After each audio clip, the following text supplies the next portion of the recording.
Welcome, everyone. This is Chimera's Comics, or at least for now it is. I will, as of Sunday, I am no longer the owner of the store, and so I'm pretty sure the name is going to change once I take it with me, since it actually is my real name. Thank you for joining. I'm Carmelo Chimera. I was a co-founder of Chimera's Comics, and until for 11 years, I was the owner. And about 2 or 3 weeks ago, I think I told you all that I was retiring, which is true. And I also told you that I was going to close the store. That was a lie. I didn't know it was a lie at the time. I meant it when I said it. And the reason is because like this place was my baby. And the thought of finding a stranger to like trust with this was heartbreaking. And I didn't think anybody would love it as much as I did. But that wasn't true because my friends, Michael and Marcel, when they heard that we were selling the store, they jumped on it. And I want to introduce you to them. I want them to tell you about themselves. We want to take your questions, and I want to tell you why I know that these guys are going to give you the store that you deserve. So, without further rambling, Mike, Marcel, if you want to say hi to the world, this is Mike and Marcel. Hey, people. Listen, thank you all for streaming. We appreciate all of you for just the excitement, the energy. Since we've seen the post about the store not closing, the outpouring of support, it's been incredible. Like Carmelo said, my name is Mike Davis. I'm one of the co-owners. And it's interesting in terms of my background. I have no background at all running a comic book store, right? This is a dream come true for me, something I've always wanted to do. But in terms of my background, born and raised south side of Chicago, product of the Chicago public school system, went to Western Illinois University, a proud Leatherneck, and I have a bachelor's in both finance and an MBA. Went to work in sales over the last 10 years. I've sold marketing technology, made a great career of that, and done all sorts of other things. I've run for public office. I've had a podcast that's been hugely successful, Blurs the Word, co-host of that with my boy Jay Supreme, and just having a lot of fun in this space. And so when the opportunity came up to do something like this, I had to jump on the once in a lifetime opportunity. And I couldn't think of anybody else in the world I'd want to experience that with other than my best friend over here, Marcel Kirk. What a wonderful lead-in. That was awesome. That was you see, they're so much better at this than I am. But you was practicing that. All right, my name is Marcel Kirk. I grew up in Chicago, South Side as well. My passion for comic books, I think my pops gave me a comic maybe when I was like 4 or 5 or something like that.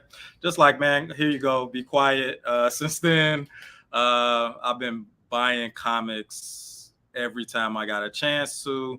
In terms of like what draws me to this, like running any store or running anything seems like a headache. I'm quite sure Carm can rock with me, but a lot of it stems from like giving people access, giving kids access to a place where they can express themselves freely.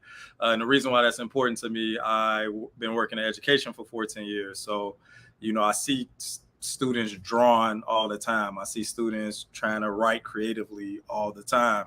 And, a comic book store was that for me. I get to go to a place, read in some corner or buy some books and disappear in my house and be somewhere else outside of my neighborhood, even though I was sitting in my room, right? And so a lot of this is, for us, is giving other people access to this material that has meant so much to us over a long period of time. And to be honest, wouldn't want to do it with anybody else than my fellow Blurred, Michael Davis.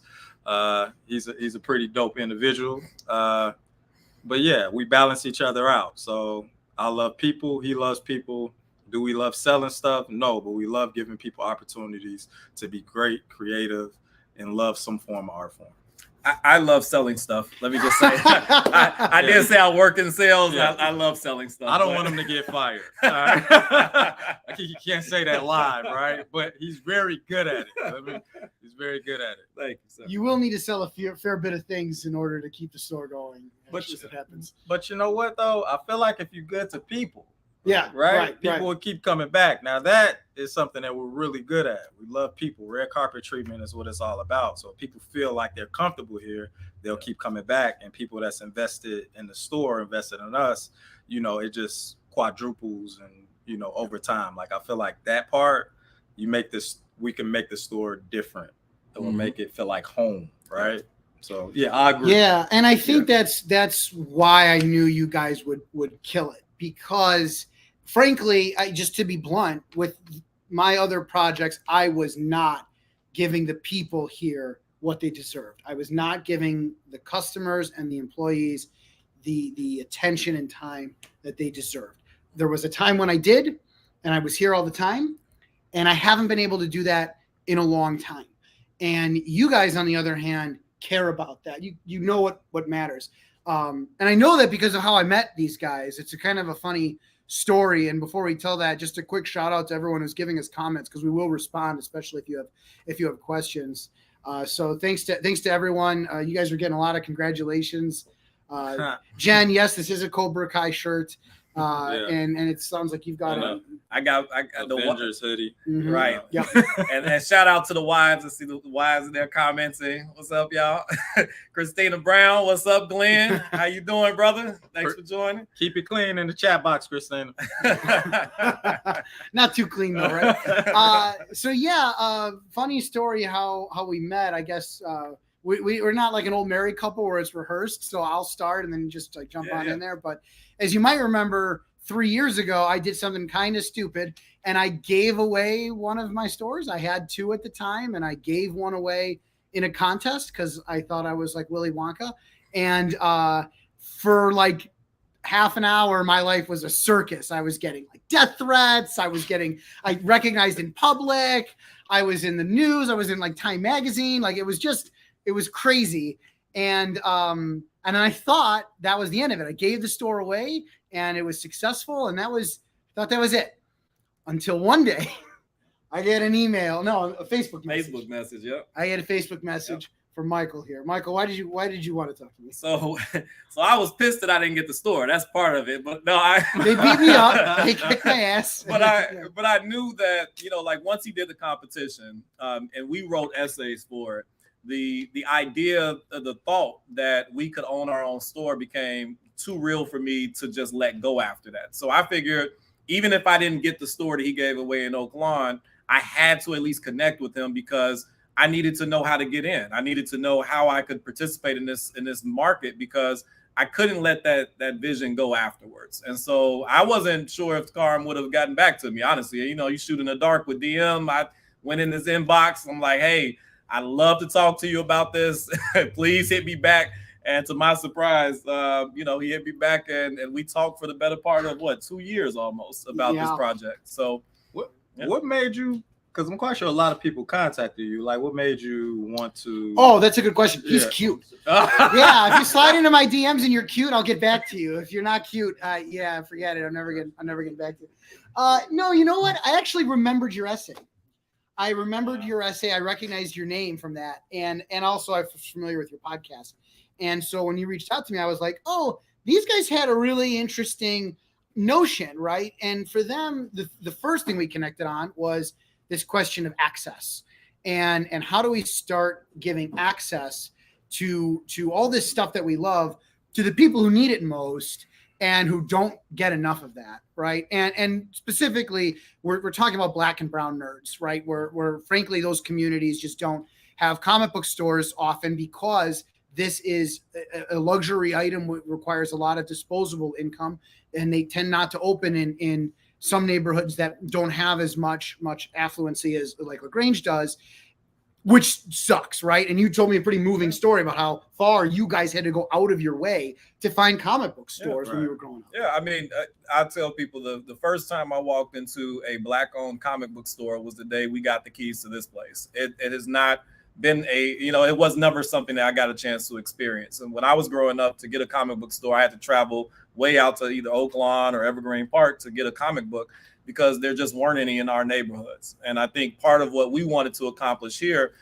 is not only provide a service to LaGrange to continue to support this wonderful community that's here, but try to figure out a way to get the comics more accessible to Black and brown people who don't have comic book stores readily accessible down the street, up the street from them. So we're going to be working on some projects, but I know Marcel is particularly interested in that part because of his experience working in education. Right. So, I mean, full transparency, like I love all things geek. That's where all of our connections come from. But like the reason why I'm like very passionate about, I guess, investing in this venture, right, is because of what we are trying to do, right? So what we're trying to do is, yes, we're going to learn how to run a comic book store to the best of our abilities. We're going to get people the red carpet treatment, like we're saying, and make it a place for home, whether it's on the Grange or somewhere that's closer to us. But right now, our focus is the Grange, right? We got to learn this thing, right? But, you know, phase 2 of this is bringing it, like Carm was saying, closer to kids that are, you know, Black and brown, look like, you know, me and Mike. Well, Mike a little lighter, but he's a handsome, light-skinned Black man. And what did you call yourself earlier? A Moorish? Well, the lighting was not good, so I looked like Morris Chestnut for a second. All right, but you know, phase 2, essentially, right, is wouldn't it be dope if kids, wherever the comic book store is, if they can create their own content, create stories that are more centered on what they're experiencing, paint their own vision of what a superhero is, right? And those books and those things that we're getting published and books for them, they're up next to your Batman and your Marvel comics, right? Like it's really all about like freedom to create, but also teaching them like what you're drawing in your classroom when your teacher didn't give you anything to do between your math assignments, like, man, I'm about to doodle real quick, right? That can go towards something. Yeah. Or your creative writing can go towards something. Or pairing kids up, that's one's good at drawing, one's good at writing, or we got somebody that's in the film, make a short story about it. All these things are possible, like in this space. We just got to harness what's on these walls. It's creativity. Yeah. Somebody sat down as an 8-9-year-old drawing and doodling, right? And they waited till they were 20 something or 30 something to get picked up. We can have kids 12, 16, right there creating, but learning how to do it, learning how to make a business out of their creativity. And so, yes, long story long, that's like what drives us with this now, because we get to pay it forward to a lot of different kids now that we have access to this through Carm's opportunity that he gave us. So yeah, and we've been working together for, he said, almost 2 years, and been a while. And we've finished a lot of whiskey together over this course of this time as we've brainstormed and worked on this vision. But my point is, I've known them a long time. I've known their passion and their vision. So this wasn't strangers who came out of the woodwork when I announced I was closing the store. These are men that I trust, and these are men whose vision I believe in. And, you know, progress on something that ambitious was incremental.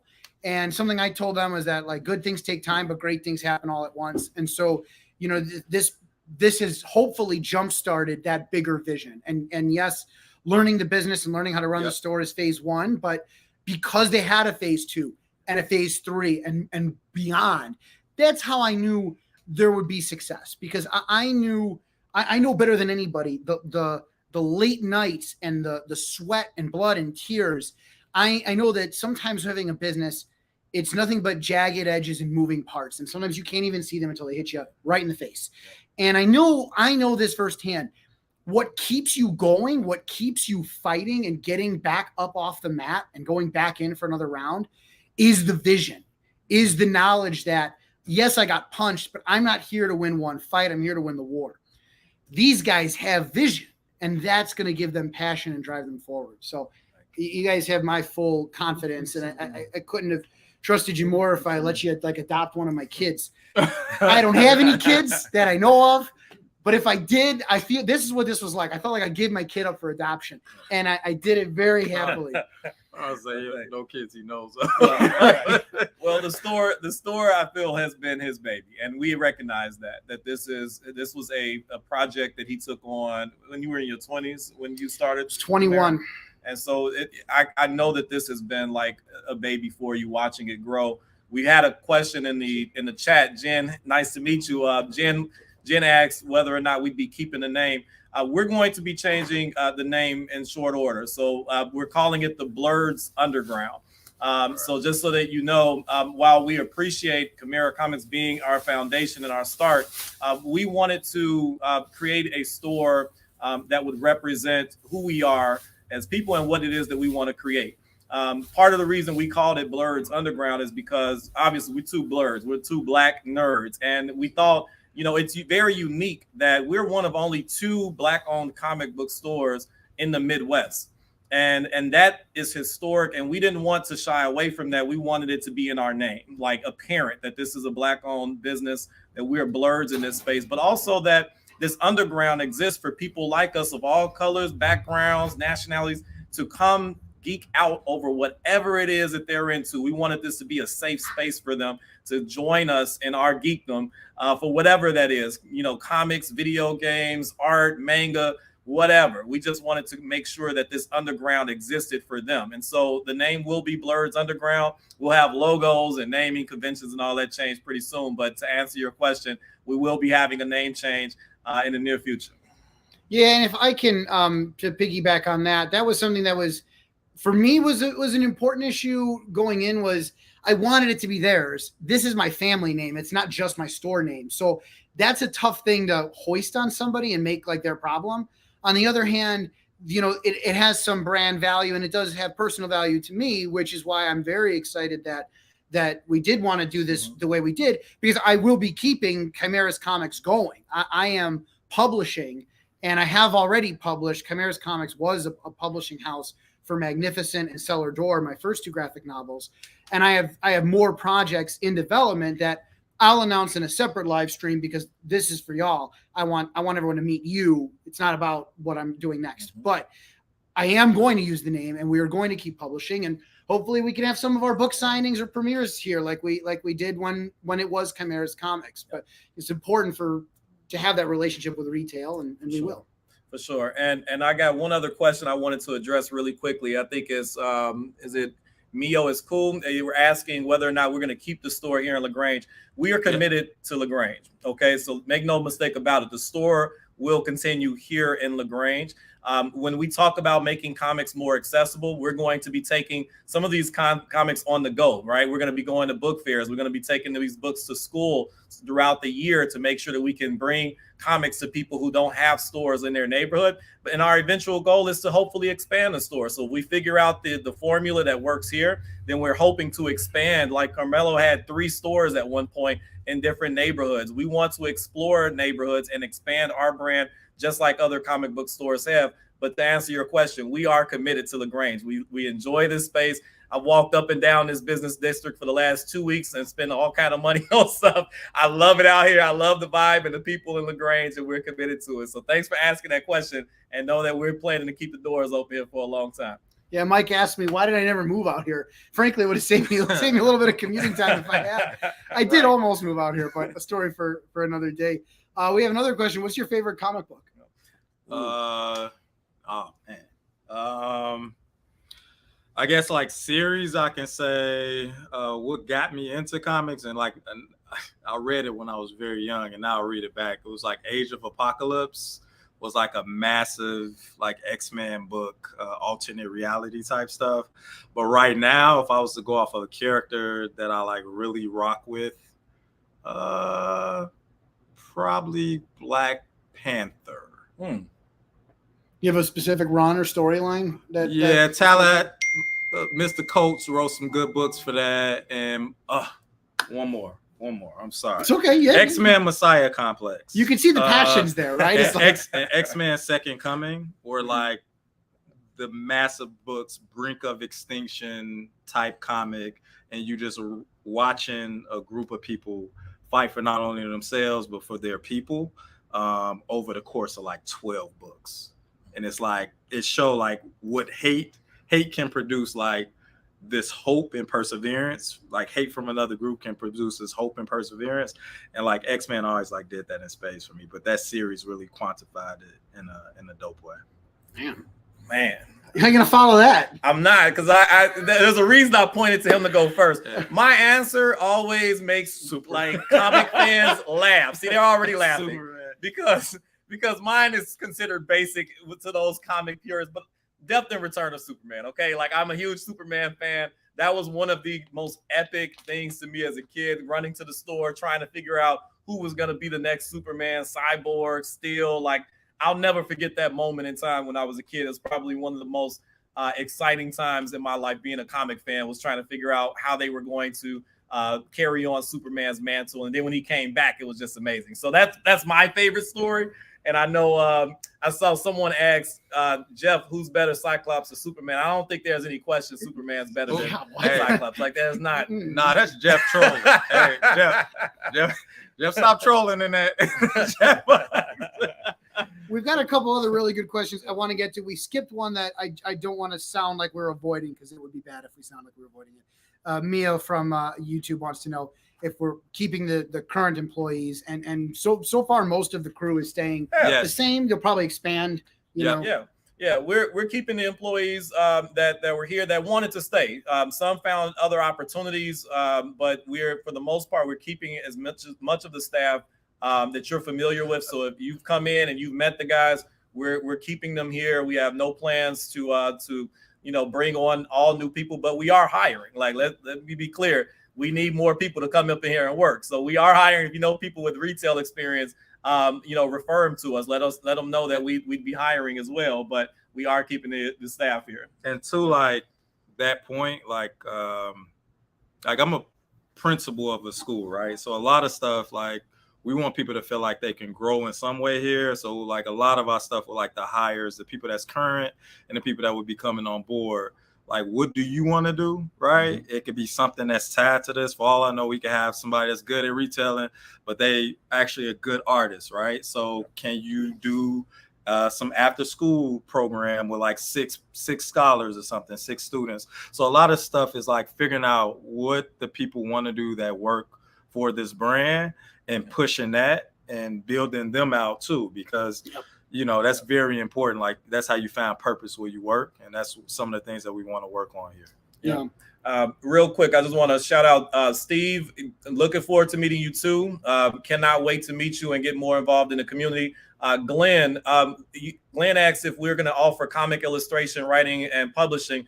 When Carm was mentioning that we had phases in mind, that was part of it. What we're hoping to do is within the next phase of this, have a not-for-profit that can operate along with the store to encourage artists and writers to come back and give back to young people who want to learn those skills.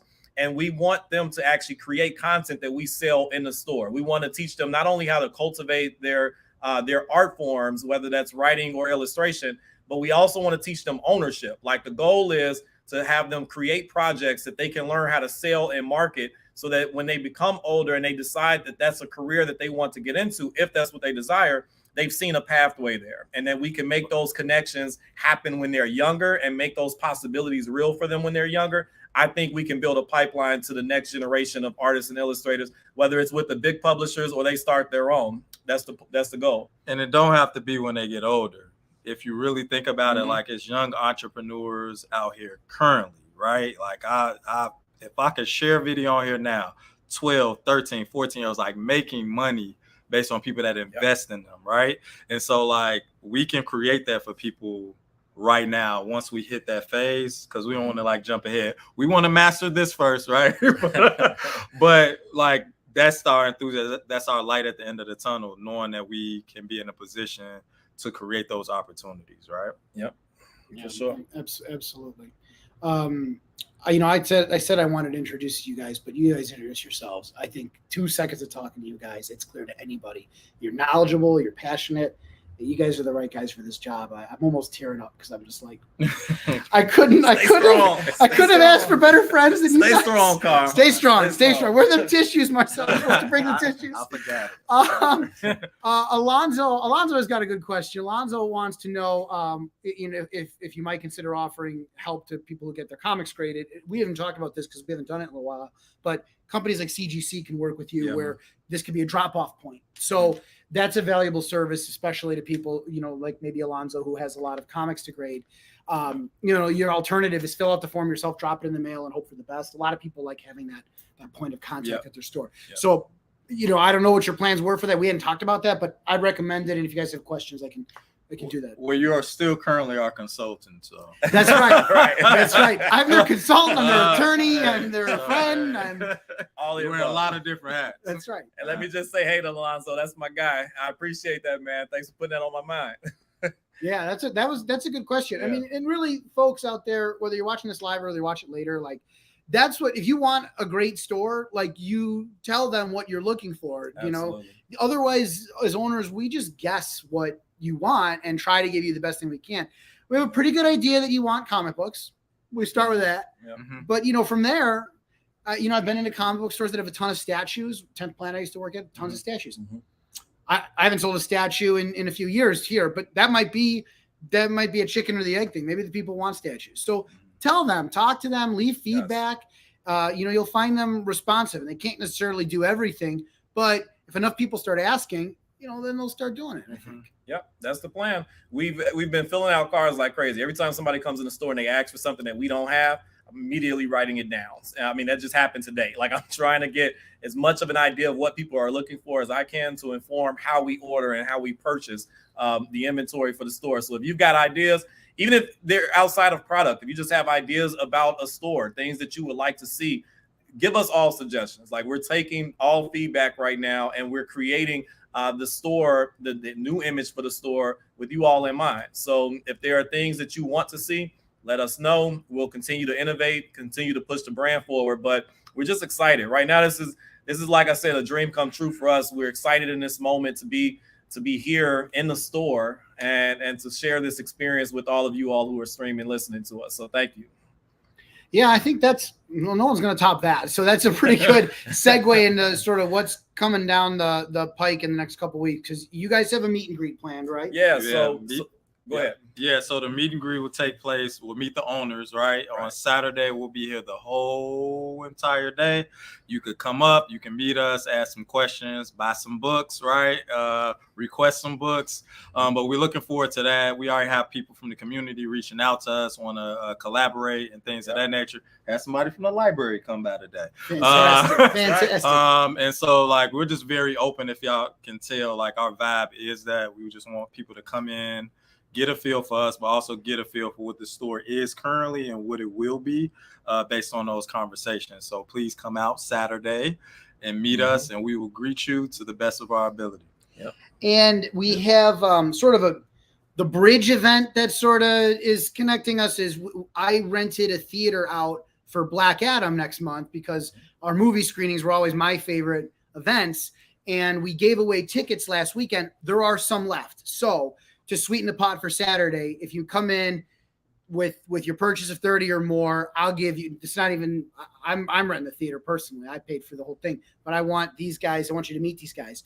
So 2 free tickets I'll give you for everybody who purchases $30 or more at the store here on Saturday, because I want you guys to come out. So we have a few tickets left. It's as supplies last. That's going to be October 22nd, I think, that weekend. Yeah, I think that's that Saturday. So we've got a private theater at Hollywood Boulevard, which is my favorite theater. You'll come out. We'll all be there. We'll go see the movie. The Rock will kick some people's ass. I'm sure it'll be great. I know y'all was wondering why I was looking at Carm like that. I thought he didn't have any more tickets because we asked for some. You know what I mean? I told you got to save some for the VIPs, man. Yeah. Nah, that's cool. Nah, that's great. So yeah, come out. That does sweeten the pot for sure. Yeah. So make sure you come out there. And Steve, I will convince them to open Eagle Fang Karate Dojo in Miyagi Do over here. Miyagi Do. Of course you're Miyagi Do. Liabilities be damned. No, but listen, one last thing.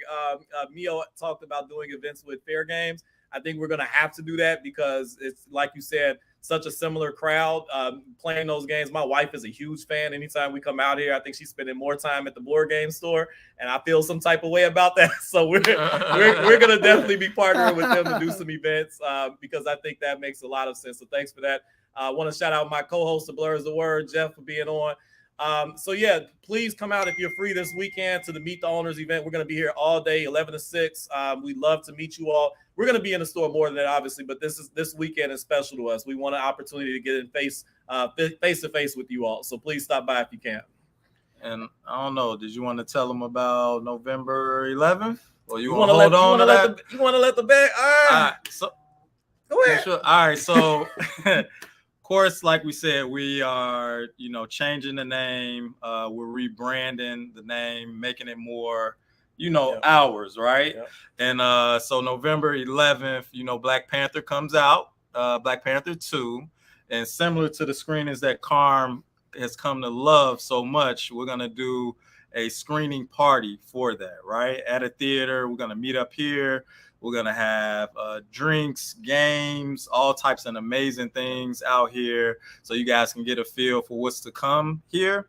We're going to have a bus take us to the theater and take us back because I know some of y'all like to party too much, but it's going to be for the kids, for the adults, like whatever way you want to slice it, it's going to be a grand reopening of an amazing store and an amazing legacy that you have gifted to us, right? It wasn't free, but he did gift it to us. That's why I like to say I entrusted it to you. He entrusted it to us. And it's just to really celebrate the next phase of our journeys as owners, but also continuing the legacy that Carm started some time ago. So we're looking forward to sharing that with you guys soon. I hope I get invited to this grand opening. We don't have any more tickets. When did I tell you that? Just sold out. Just sold out. They ain't even went on sale yet, right? I think you guys are going to have a lot of fun here. I certainly have a lot of fun with these guys. I just hope they still have time to hang out with me now that they're going to be busy business owners. We'll fit you in. I love it. Well, thanks everyone for tuning in. That feels like a great point to jump off.